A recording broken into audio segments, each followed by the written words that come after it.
severe thunderstorm warning for northwestern Nemaha County in northeastern Kansas, east central Washington County, Marshall County in northeastern Kansas. Holy crap, that's the until entire county. 9:15 p.m.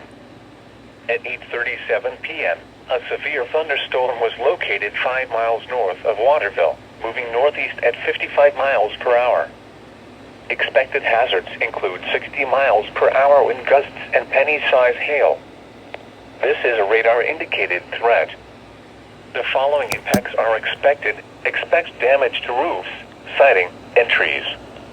Locations impacted include Marysville, Blue Rapids, Waterville, Axtell, Beatty, Summerfield, and Orcato.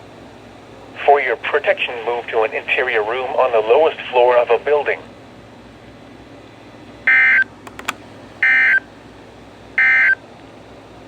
Degraded no weather radio transmission from Concordia transmitter. Yeah, that's still not working.